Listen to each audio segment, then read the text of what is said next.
We are just past the halfway point of the NBA season. With the Orlando Magic getting a few days off, we're going to take a pause, think about the future, think about the present, think about a whole lot more. It's time for a look ahead to the third quarter of the season. It's time for Locked On Magic. You are Locked On Magic, your daily Orlando Magic podcast, part of the Locked On Podcast Network, your team every day.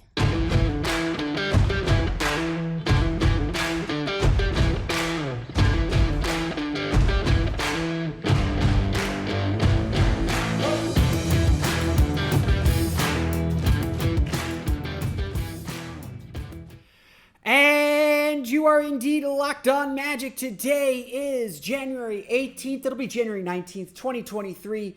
By the time you listen to this, I don't know. My name is Philip Rossman-Reich. I'm the site expert and editor over at OrlandoMagicDaily.com. Of course, follow me on Twitter at PhilipRR_OMD. On today's episode of Locked On Magic, we're going to be thinking about what's coming up ahead in the third quarter of the Orlando Magic season. The next 18 to 22 games or so, pretty much until the All-Star break. A little bit past the All-Star breaks when the third quarter of the season officially ends. We will chat a little bit about what to expect from the Magic on the court, as well as, perhaps more interestingly, off the court. All the implications, the latest trade rumors coming up in just a moment. But first, we want to thank you again for making Locked On Magic part of your day every day, no matter when you listen to us, whether it's first thing in the morning, whether it's right when we upload. We truly appreciate you making Locked On Magic part of your day every day. Remember, there's a great Locked On podcast covering every single team in the NBA. Just search for Locked On and the team you're looking for, the Locked On Podcast Network. It's your team every day. Today's episode is also brought to you by BetOnline. BetOnline has you covered this season with more props, odds, and lines than ever before. BetOnline, where the game starts. There's no getting around it. There's no avoiding it. There's no denying it. There's no changing it. We are officially in crunch time for the NBA trade deadline. The NBA trade deadline is on February 9th. We are officially now 3 weeks away, 2 weeks away. No, not 2 weeks. We're definitely not 2 weeks away. We're 3 weeks away from the NBA trade deadline, and everyone putting their pencils down and figuring out what their team's going to look like for the rest of the season. There's already plenty of speculation. There's already plenty to talk about with what the Magic might do. The Magic are largely expected to be fairly quiet, but they do have some interesting players that might be available on the trade market. Terrence Ross, probably first and foremost, he's on an expiring contract. A veteran player who's already hinted that he would like to try and play on a winning team somewhere out there. Although he has had a really good bounce back season from after struggling so much last year. The question is always, how much are the Magic going to get for him and all that? Certainly the Magic have been asking for a pretty steep price, but perhaps that price has come down a little bit now that the Magic have some young players they probably want to see on their roster, and so on and so forth. There might also be some interest around the league in Mo Bamba, a young center on a very team-friendly contract who probably needs a change of scenery, probably needed a change of scenery this summer when he entered free agency and decided to stay in Orlando. He's been squeezed out of the rotation. He's kind of plateaued a little bit, I want to say. He's gotten better, but just not what the Magic need or what the Magic are looking for from that backup center spot, it would appear. And then, of course, there's Gary Harris, the veteran stalwart, who the Magic probably get the most value out of and for, but are probably still really dependent on to make this lineup function. With so few veteran players, Gary Harris really is a stabilizer. And we're going to talk a little bit more tomorrow about the Magic starting lineup and what Gary Harris has brought to that starting group. We'll get to that on tomorrow's episode of Locked On Magic. Again, it'll probably post around this same time, early evening on Thursday. So keep an eye out for that.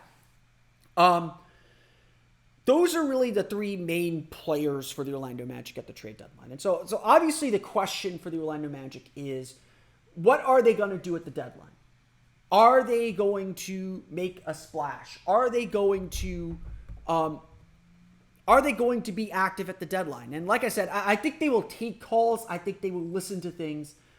But my suspicion is the Magic are not likely to be a very active player at the trade deadline. If I'm reading the tea leaves, if I'm understanding what Jeff Weltman is saying and how this franchise is acting, I think Orlando's in this very weird spot where they are very clearly too good to tank. They're a solid 4.5 games up on the Detroit Pistons for 14th in the East. So they are comfortably 13th in the East.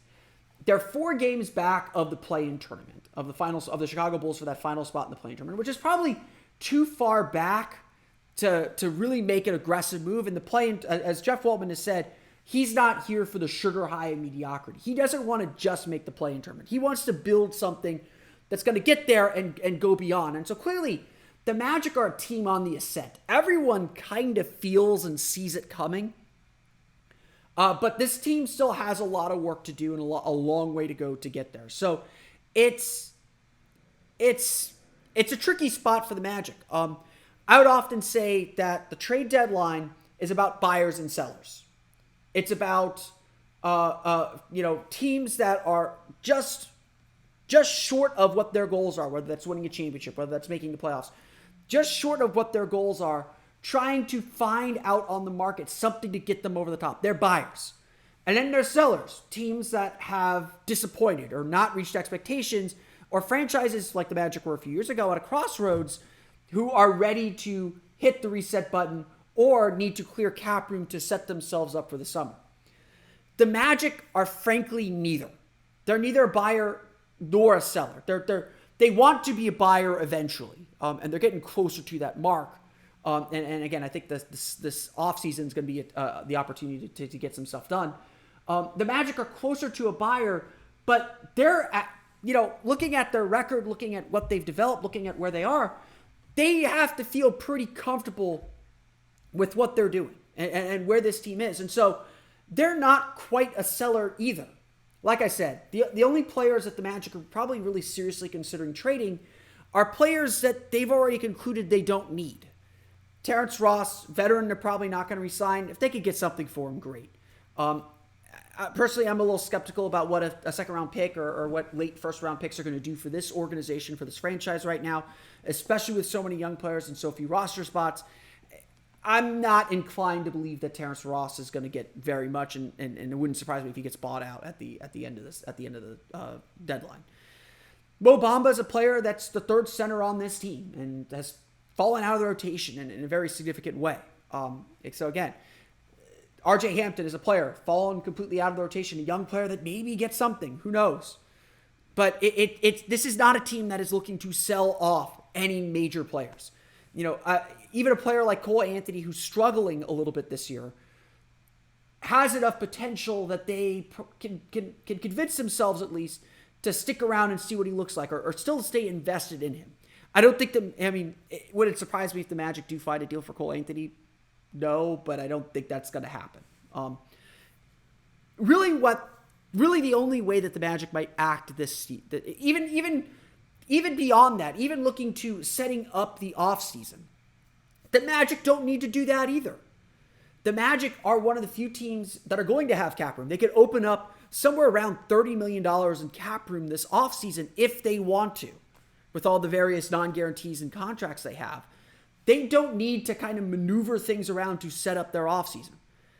Look, there's no denying it. We've all heard it. Shams Charania of The Athletic reporting that the Phoenix Suns and the Orlando Magic are expected to be among the suitors for Toronto Raptors guard Fred VanVleet.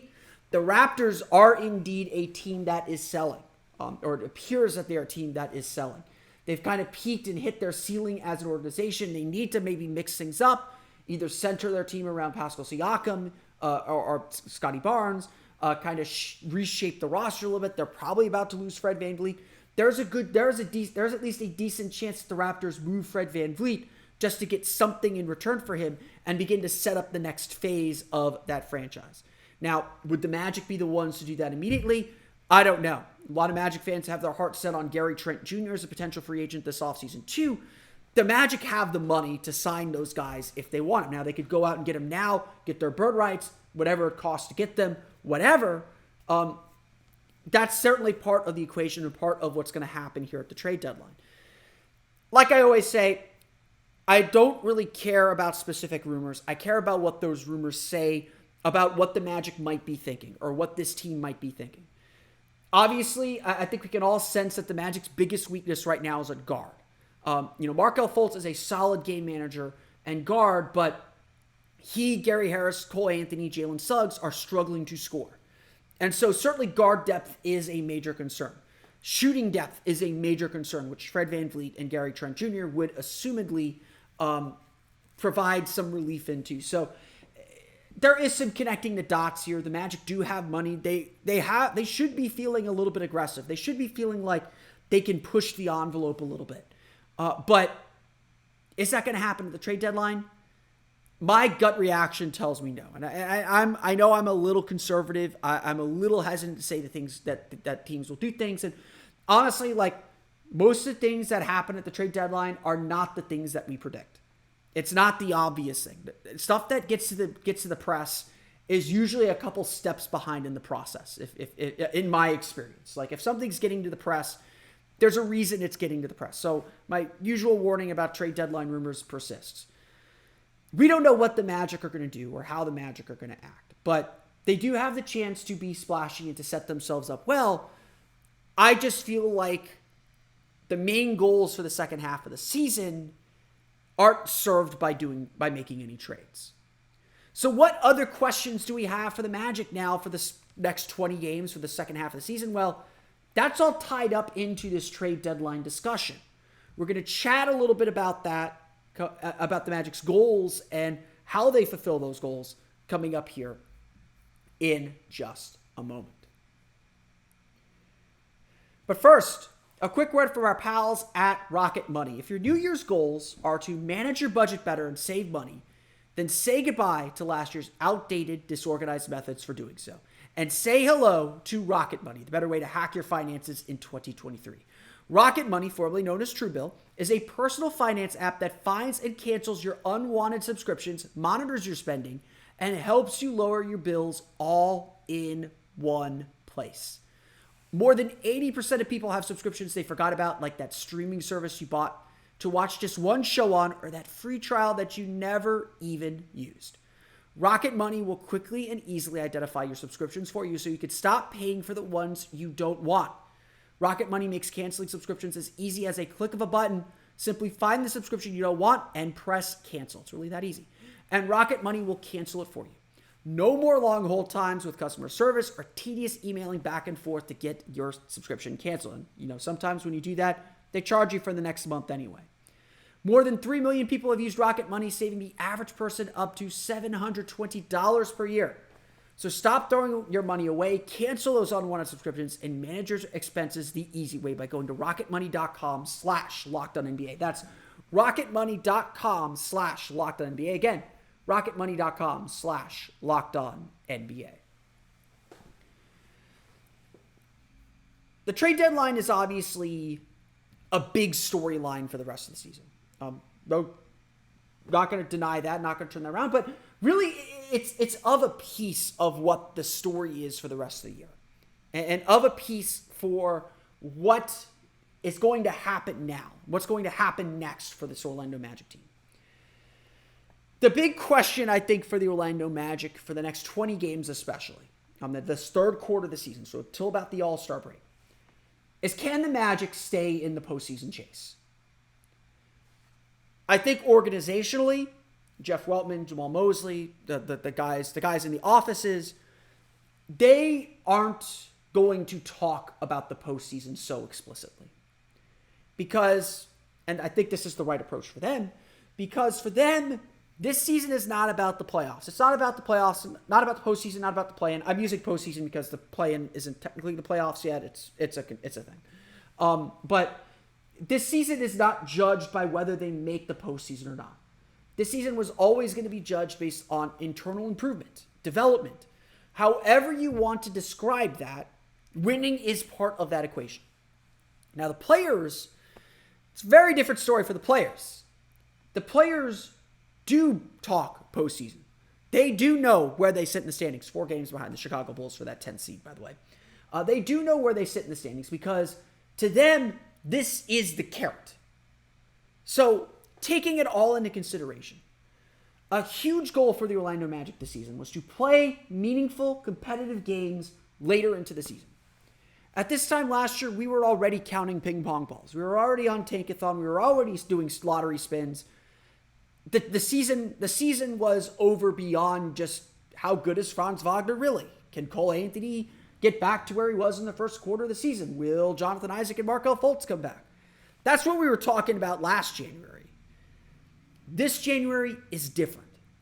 This January, we are seeing a team that is, yes, on the outskirts of the playoff race, but in the playoff race nonetheless, trying to make up for a first quarter of the season that was really slow and really bad, but has essentially been a 500 team since. The Magic, if I'm not mistaken, are 10-10 in their last 20 games. They are essentially a 500 team, playing as a slightly below 500 team, according to the statistics over their last 20 or so games, last 15 games or so. This is kind of the fundamental tipping point for the team. Because really what this season is about, and it's something we've hit on this show several times, and it's going to be a theme, the word of the third quarter of the season is consistency. Can you do the same thing over and over and over every night? Can you start stringing together wins, doing the right things more often than not, enough times to pick up victories, to pick up wins? That's what this season is about now. And whether the team is successful or not is going to depend on whether they accomplish these things, whether these goals are met, whether these goals are reached. That's sort of what's at stake now. That's kind of the dividing line, the clear vision for what comes next for the Orlando Magic. They have to start playing at a more consistent level. They have to start playing they have to start winning more. like it's a silly thing, it's a simple thing, but this is what the season is about. Can they carve their identity? Can they make their defense their thing? Can they play defense at the high level that we've seen them play at for long stretches enough to get wins? And then can they string enough of those wins to make the playoffs? It's not about making the postseason. I do not care if they make the postseason or not this year. That is not the team's goal. And I do agree that should not be the team's goal. That's not how we're going to judge this season. Because if the goal is to make the postseason by all means necessary, then you got to start doing things at the trade deadline. That's not what's important right now. What's important is playing in these meaningful games. Putting some internal pressure to say, hey, we got to win tonight. We got to beat Washington on Saturday. Let's make it real. Saturday night, the Orlando Magic travel to DC to take on the Washington Wizards. That is a 6-point game. Next Saturday, the Magic host the Chicago Bulls. That is a 6-point game. If you don't know what a 6-point game is, in soccer, you get 3 points for a win. So when you play the team directly above or below you in the standings, it's called a 6-pointer because it's essentially a 6-point swing. The winning team gets 3, the losing team loses a chance at 3 points. It's a big, big game. Now, are those must-win games? No. That pressure isn't there, but they have to know that beating those two teams in successive weeks, that's going to help them pick up a game. That's going to help them, essentially with Chicago, clinch the tiebreaker. With Toronto, they've clinched a tiebreaker with those 2 wins earlier in the year. These are huge, huge moments. And this is pressure that the Magic need to feel. Because at the end of the day, nothing tells you more about your roster than playoff basketball. Nothing tells you about what needs to improve and how you need to develop than seeing players play in these pressure games. Seeing these do-or-die games. I still see Magic fans who are like, we need one more bite at the lottery apple. We need to be as bad as we can. And I'm like, no. This team is clearly good enough to win games. We need to see what they need to win more games, to get better, to figure out which of these young players is ready to step up to the plate, ready for continued investment, or which ones we need to move on from, as hard as that might be. And Jeff Weltman cannot make those decisions if the games in April don't matter, if the games in March don't matter. We need to see who will stand up to this pressure. Now, so far, I would say there are definitely some concerns, there are definitely some holes. There's no denying those things. But I would say so far, we are seeing this team step up to the pressure pretty well. We're seeing this team figure these things out on the fly and figuring them out very, very quickly to the point that, hey, the Magic are essentially a 500 team over the last month of the season, month and a half of the season. And that may not sound like much, but it is progress from a team that won 22 games last year. The team has made significant progress. The Magic are on pace to win 30, 31, 32 games, which is, again, not the biggest jump in the world, but still a pretty sizable jump for this franchise and for this young team. And at least sets a new baseline, it sets a new floor for the group. The second half of the season is very much about how much this team can win and how much this team can learn how to win. There's going to be pitfalls. There's going to be mistakes. There's going to be ups and downs. So don't overreact to one thing or one loss or one game. It's about the long stretch, the long arc of time. But for this team, for this third quarter of the season, these next 20 games, whether the Magic can stay in the play-in chase or whether they will fade further back, these 20 games are important to set up the mad dash to the end of the season, to make that last quarter of the season, that post-All-Star break part of the season, really, really matter. How are the Magic going to do that? Well, that's the one big question that I have for this team. We're going to chat about the team's defense coming up here in just a moment. But first, a quick word from our pals at BetOnline. BetOnline.net is your number one source for sports betting info, stats, news, and analysis this season. Get the latest odds and trends for every professional and amateur league out there, from pro football to college basketball to the NBA and plenty more. They've got it all at BetOnline.net. If you love sports podcasts, you can find those at BetOnline as well. Check out the latest odds on Coach of the Year, on Rookie of the Year, and plenty more of the individual awards in the NBA over at BetOnline. They're the fastest and easiest way to get all your betting info. Head to the website today or use your mobile device to learn more. BetOnline, where the game starts. I think that the biggest difference for this Orlando Magic team, the biggest thing that's going to determine whether they're able to kind of accomplish these goals and take that big next step toward winning and toward potentially a postseason push in the final quarter of the season, I think the big thing on that is going to be their defense. Throughout the whole season, the Magic have shouted from the rooftops, we are going to hang our hat on the defensive end. We are going to hang our hat on being a strong defensive team and defending the paint well. And they have had their moments. But overall, it's been rough. The Magic are still 23rd in the league in defensive rating, still bottom 10 in both defensive rating and offensive rating. So all that postseason talk that I just had, the numbers aren't supporting that they're going to get there, that they're going to do it. It's still got a lot of work to do. And again, that's part of the development that we want to see and want to see continue to happen. For this Magic team then, so much of what we're about to see, of what's going to happen, is indeed focused on tightening up the team's defense, on getting better on the defensive end. That is where the Magic can find most of their success. That is where the Magic can find their ability to really beat teams. And they know how good they can be defensively. Just look at the way they played the second half against Denver. Look at the way they played in the fourth quarter against Utah. They can play one good quarter defensively and give themselves a real chance to beat these good teams. But if they actually want to beat them, they got to actually buckle down and do it. They got to rebound better. The Magic, I think, are ranked 14th in the league in defensive rebound rate. But over the last 10, 15 games, they're in the 20s. They're like 23rd. Their offensive rebound rate that they give up jumps to like 28%, which is not good. Not a good number.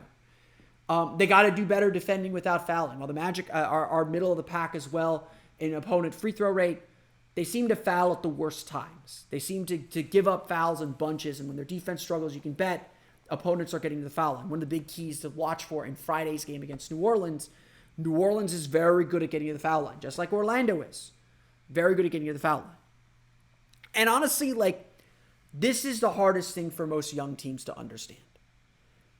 It is always harder for young teams to understand how defense travels and how important it is to be locked in and settled defensively.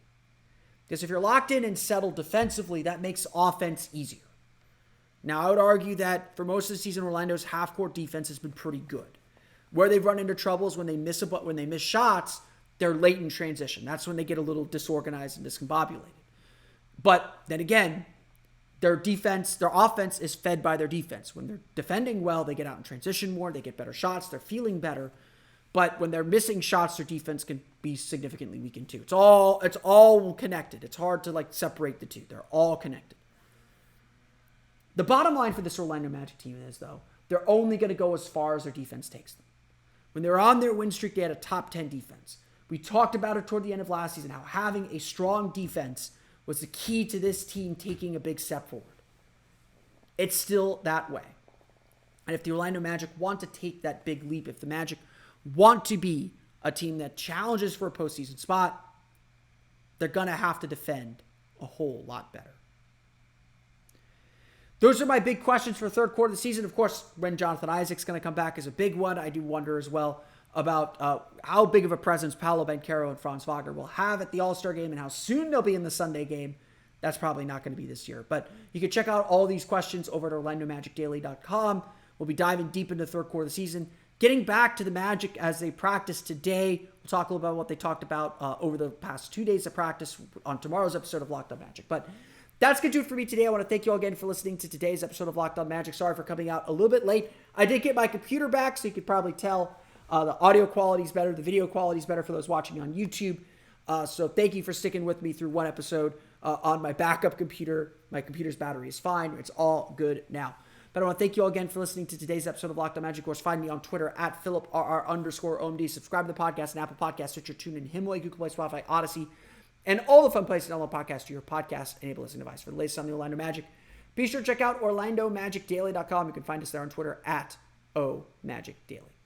Now that you're done listening to us, be sure to make your second listen the Game-to-Game NBA podcast. Every moment, every top performance, every result, Locked On Game to Game covers every game from across the NBA with local analysis that only Locked On can deliver.